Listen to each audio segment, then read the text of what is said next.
बच्चों, let's read our question first. It says, if the lengths of the sides of a triangle are 3, 5 and 7, then the largest angle of the triangle is, and our options are pi by 2, 5 pi by 6, 2 pi by 3 and 3 pi by 4.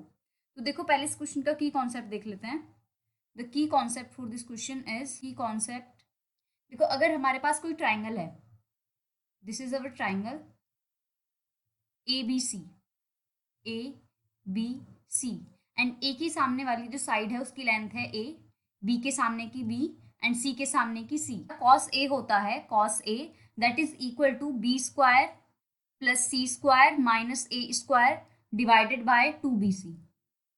And हमारा sine rule क्या होता है, sine rule ये हो गया हमारा first. And sine rule हमारा क्या होता है, sine A divided by A is equal to sine B divided by B and this is equal to sine C divided by सी.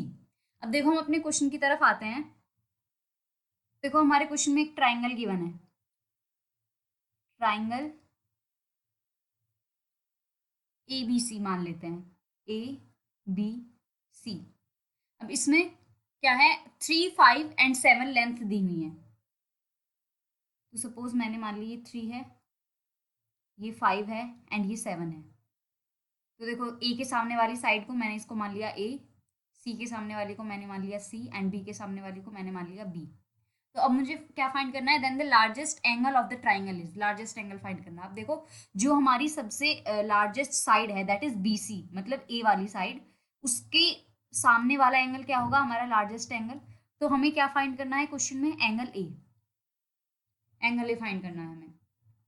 तो अब देखो हमें ये जो की कॉन्सेप्ट में जो हमने कॉस ए की वैल्यू रखी थी, हम इसमें कॉस ए बी सी इनकी वैल्यूज पुट करके देखते हैं. तो कॉस ए की वैल्यू कितनी हो, कॉस ए की वैल्यू कितनी थी हमारी, वो थी B square plus C square minus A square divided by 2bc.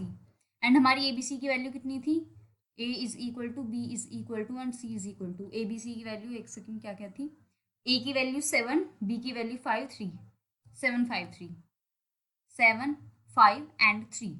देखो B square is 25 plus C square is 9 minus A square is 49 divided by 2 multiplied by B की वैल्यू 5 एंड सी की value 3. तो ये कितना, ये इसका answer कितना आएगा हमारा, तो ये बना हमारा 34 माइनस 49 जो कि आएगा माइनस 15 डिवाइडेड बाय 5 2 10 3 30. तो ये हमारा -1/2. तो cos A is equal to आया हमारा -1/2. अब देखो कॉस 1/2 किसकी वैल्यू होती है, वो होती है हमारी कॉस 60 की वैल्यू. और हमारा कॉस निगेटिव कौन से क्वाड्रेंट में होता है, सेकंड क्वाड्रेंट में. तो मैं इसको लिख सकती हूँ cos A is equal to cos pi minus 60 degree and this is equal to -1/2. तो इसकी वैल्यू कितनी आ गई हमारी, cos 120 degree. This implies our angle A कितना आ गया हमारा 120 डिग्री. तो ऑप्शंस में देखते हैं. तो दिस इज, तो मैं इसको उसमें चेंज कर देती हूँ. ये मेरा 120 कितना बनेगा, 2π/3 बनेगा. अब देखते हैं अब ऑप्शन मैच हो जाएंगे. So our option number C is correct option for this question. Hope you understood it well. Best of luck. Thank you.